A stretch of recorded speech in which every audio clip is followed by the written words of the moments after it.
Cobra Clutch series. We have a lot of things we're doing, including a really cool no-gi Ezekiel, and we'll end up going to double wrist lock and some leg scissor work as well. Again, position, but I want to turn that position into what? A ride. So I need to get what? A high underhook. I need to get my chest all the way up to Dale's chin. My knee goes under his shoulder, or my quad at least. I'm pinching the bones above the elbow, locking them tight, pulling them back, talking on the phone. My left leg is the jack leg, right foot is the drive leg. And I breathe out. We got to practice that every time. Not only does it condition him a little bit, it reminds me of what? I'm building muscle memory for the proper ride to put as much pressure on them, start breaking them down as quickly as possible. Now we start this chain the exact same way. You okay? Mm-hmm. We start this chain the exact same way that we did the one arm. When I release this arm, I'm going to do that same step. I'm not muscling his arm. Push against me. I'm not going to get anywhere with that. I'm not. It's pointless. Plus, I'm not being efficient anyways. I'm not doing my job as a good grappler. Technique out the window.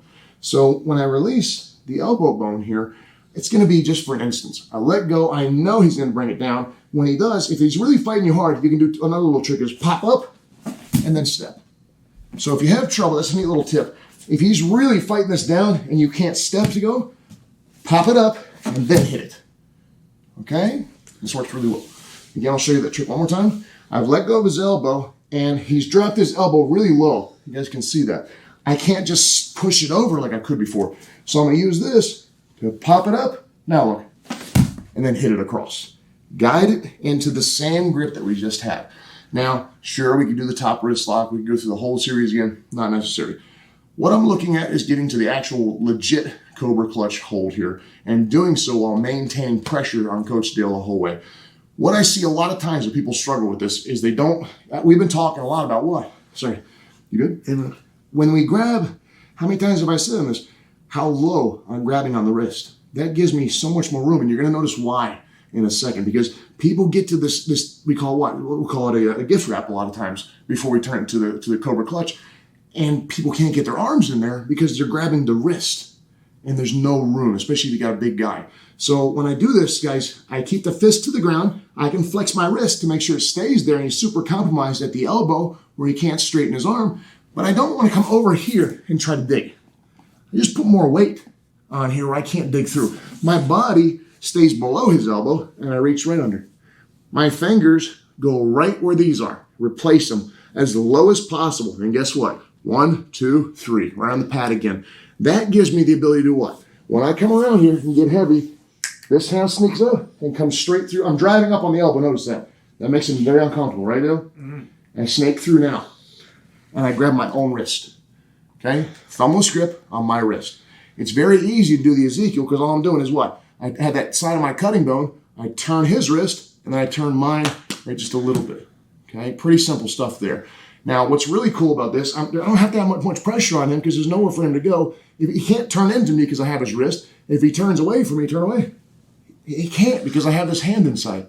So it's not a matter of me putting a ton of pressure on him, but there is a way of what? Think about what I have here, guys.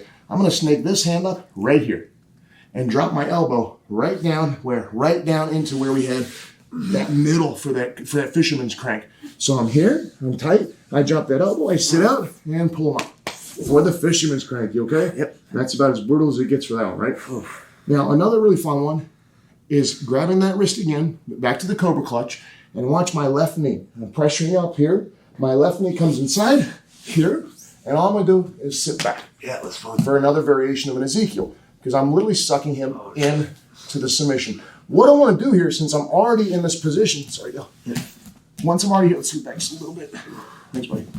When I already have, think about the grip that I already have. Look at my hands. His head's just in the way.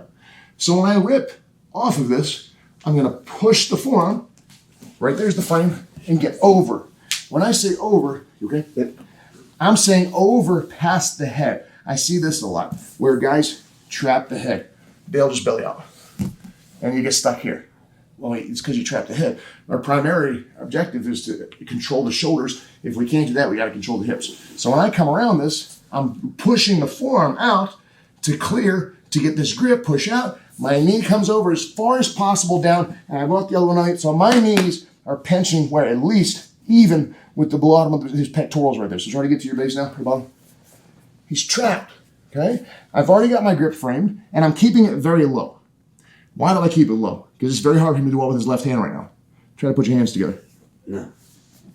He can't put his hands together. And it's not because I'm on his hand. I'm putting his fist into the ground, so he can't do that, okay? So I'm pushing his own fist down. Now I'll align my chest, the center of my chest with this. When I go, I don't rip up and twist. I'm taking his hand and pulling it straight into his armpit, so everything comes right in with me here. If I can't finish it here, I can't finish it anywhere. Okay? I should be able to sit back, squeeze, and just keep pulling that hand into the armpit. And if I get here and it doesn't tap, everything turns. My entire body. Got it? So again, even if he gets his hands together, here, look at this. Just put your knee in there. Use that shin bone and grind it. He's not putting those hands together anymore. Hunt the forearm. Hunt this forearm, not the bicep. The bicep hurts a little bit. The forearm, oh yeah. It's a big difference with that shin bone. That's your number 2 cutting bone. And find the meat right here. You would think the bicep hurts more.